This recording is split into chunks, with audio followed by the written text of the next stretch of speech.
ni Ruby. Ay, sumid oh. Tingin sa Garbo pag nag-Garbo yun. Aga. Wala. Try bush. Ay, nyo bush sila. Tingin saan sa Luya pag nakita ko dyan. Tara pre. Pwede ito ah. Gaya pa ako support. Wala pa ako ah. Ready ba kay Chu? Oo. Tingin na. Wait lang. Si Saji. Ready na. Pagbalik. Ayun, Louie. Ang TV ba yan? TikTok sa akin. Sabay na. Hirap. Tris lang. Kaya ko. Luigi. Ay, dalawa lang kayo. Gaya, patay ito.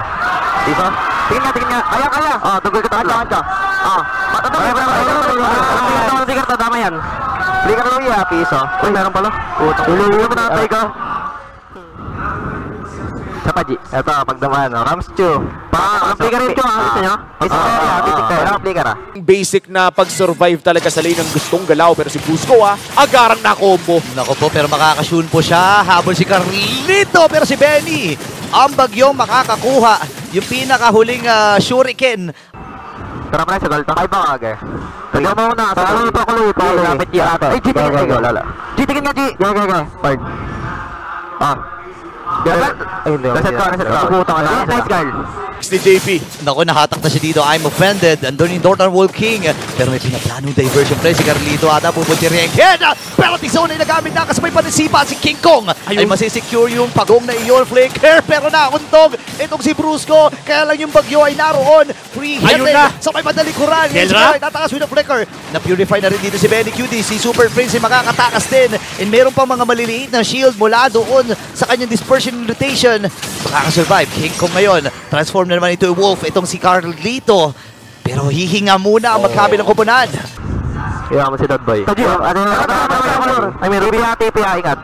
Gaya na, TP ha, yung TP. Tara, Tris na G. Ulti mo ha? Tris na. Gaya, ulti ka na. Nice! Sangka. Nice! Walang tigar yan. Dami na. Pato na, Poita ako. Nice. Ay, susunod din lang ha, susunod din. Tatapling. Mid. Depable. Wala, Arbet. Tara, agad pare. Kung mag-farm man siya, wala niyo siya. Sagal to. Gege. Wait, tingnan na Chu. Hindi pa ako sa enso. Mamamatay na to. Kaya wait, tanaw TikTok. Okay, bato lipi lang. Wala pa. Pasok ka Carl. Nice. Ay, bumaba ako. Gugulti. Louie. Siya ba? Wala. Liga. Player. Alang. Issue mid. Tara mid. Nagtitipi na. Patulong ka muna. Nag-TPG. Di ko lang alam. Ay, mid lang. Pero bihata dyan ha. Niya at yung Tempest of Blade. Pero safe naman siya dito habang nandun yung wild shard. Kaya malayo pa ata si Carlito. Very cute ay narito na rin. Andun yung knock-up. Habang penalty zone sabay flicker. Grabe naman yung fade away mula dito kay Kirk. And Zanford ay naka-frontline din. Napaganda na pinapamala sa Team Liquid. Walang bata. Ready kayo sa video. Ilan ultimo G? Meron na. Walang tigar Louie. Tara, pasok pre. Go. Angat. Kaya may likuran ko. Louie. Walang tigar ha. Binasag pre. Binabasag ko. Okay na. Ay, gusto niya Kendra? Hindi ko.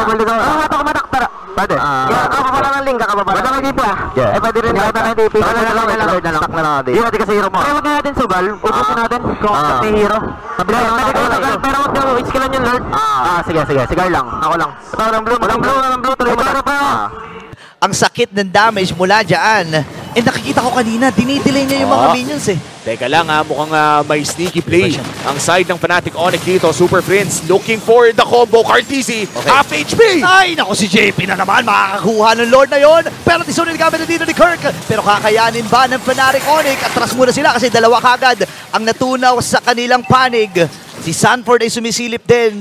Pero re-respeto, may pag-agaw pa ng purple buff. Pero masisecure ito ni King Kong. Grabe si JP, no? 2 Lords na. Tingin na. Pero sabat daw. Walang limog. Noy, ito na po ang patintero segment natin. Pero mukhang babalik na po dito sa base. Naku, tinamaan dito si Kenra. Atras muna siya. I'm offended. Kaya naman tutunaw kagad siya dito mula kay Super Prince. Itong si JP pala. Habang si Kenra naman ay mamamatay din. Atras muna si Kirk with the Sliver Felt. Habang napatepes sa blade na rin. Dito si King Kong. Buhay pa yung Lord. Naku po, nagbe-base lock yung Lord. Nagbe-base lock yung Lord. And we are game number 3. Ang unang game number 3 ngayong Saturday special natin. Alam naman na yan kung Fnatic Onyx at Team Team Liquid Philippines ang maglalaban. Imposibleng hindi mag-down to the wire.